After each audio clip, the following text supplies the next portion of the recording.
which the Department of Justice scrubbed from its website in September. Without objection, the gentlelady from Thank Texas you. is recognized. Thank you so much, Mr. Chairman. And to be clear, I'm not going to ask any questions of this witness because this witness has revealed that she has no intentions of answering questions. But instead, I'm going to ask some very basic questions really quickly of my colleague, Becca Ballant, if she will answer right or wrong, raping children. Wrong. Right or wrong, killing random citizens. Definitely wrong. Right or wrong, enriching yourself as the sitting president of the United States. Definitely wrong. Okay, thank you, because I probably never would have got that with our witness. Our witness who somehow is a lawyer but does not understand how it works with witnesses. I'm not really sure what law school she went to and what all kind of cases she tried, but typically when you come into a space and somebody's a witness, then they sit there and they answer questions instead of asking questions. And then we also have this objection that we use as lawyers called non-responsive when a witness fails to actually answer the question. But nevertheless, let me address the survivors because that's exactly who they are. They are not victims, they are survivors. Let me say thank you for having more courage and moral clarity in your pinky fingers than the entire Department of Justice. We are currently the laughing stock of the world, partially because of the failed leadership within the DOJ as we see kings and queens falling everywhere around the world. But we don't know the basics of right and wrong in this country because it's not about partisanship. And that's why I applaud Thomas Massie, because he's the only person on the Republican side that has a backbone and knows how to stand up to corruption. But nevertheless, let me keep going. My Democratic colleagues have been attacked this entire committee hearing. They have been lied on. And frankly, the American people weren't looking for that. They were looking for answers about the corruption that they see coming from this administration. In the written testimony of this witness, of this particular witness, she stated that when she took office, she had two main goals. The first was to end the weaponization of justice, and second, to return the department to its core mission. Not only have you lied about both, you've intentionally done the exact opposite. You're spending more taxpayer resources arresting journalists than you are prosecuting pedophiles and creeps. In fact, your boss, the President of the United States, stated that this administration, quote, took the freedom of speech away. And at your direction, DOJ has arrested Don Lemon and Georgia Fort. And I might add that y'all actually had a judge that rejected y'all for trying to arrest Don Lemon before, just like the grand jury rejected y'all as it relates to Senator Kelly, just like a grand jury rejected y'all as it relates to Senator Slotkin, just like the case against Tish James was dismissed and the case against Mr. Comey was dismissed. I completely don't get how it is that you're sitting at the top of DOJ because you don't seem to be good at your job. You're spending more taxpayer resources arresting these journalists. In fact, we know after Georgia Fort and Don Lemon were arrested, we know that there were homes of journalists that were raided.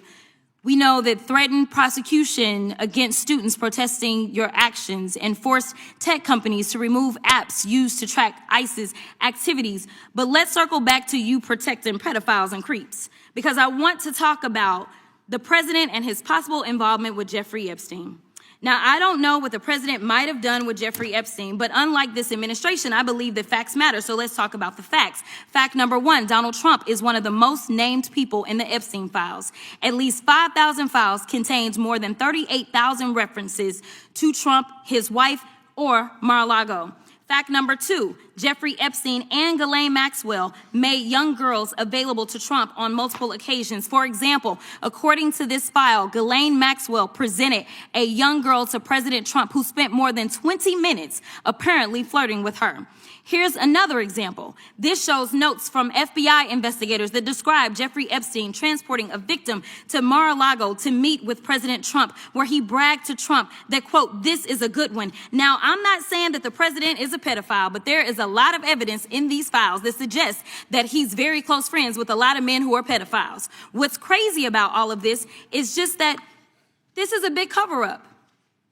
And this administration is engaged in it. In fact, this administration is complicit. But there are numerous others, like how the DOJ is attempting to obstruct justice in the investigation of the rogue agents who have murdered American citizens, or how the DOJ seized voter data from Fulton County in an attempt to steal the 2026 midterm elections, or how federal agents have Tom Homan on tape accepting a bribe and your agency killed the investigation, or how your agency is ready to give the president a $230 million payday, which is unconstitutional. The Constitution is clear. The president shall not receive any payment except his salary while in office. The fact of the matter is that you will be remembered as one of the worst attorney generals in history. An attorney general who has prioritized obstruction over justice, corruption over the law, fealty to the president over loyalty to the Constitution. And Mr. Chairman, I will yield. Gentlelady yields. Gentleman from Missouri is recognized. Excuse me, gentleman from Kansas, the Attorney General, former Attorney General, Mr. Schmidt is recognized. Thank you, Mr. Chairman, and General Bondi, thanks for being here. Did you have anything you wanted to say before we talk? I do. Thank you, Congressman. Thank you, my friend, for many years. I find it interesting that she didn't even want to try, Congresswoman Crockett, to ask any questions, because she certainly did not condemn her leader, Hakeem Jeffries, for taking money from Jeffrey Epstein after Epstein was convicted. And I will be brief to give you your time, Congressman. This is what she didn't want to talk about. Texas, from Cuba, convicted, homicide, arson, weapon offense. Convicted. So what we talking about? Convict Texas, some of these convicted, perpetrators that homicide. rape these women that are Chairman, sitting time behind belongs- you time that belongs you to the refuse gentleman to from even acknowledge Kansas. they are here.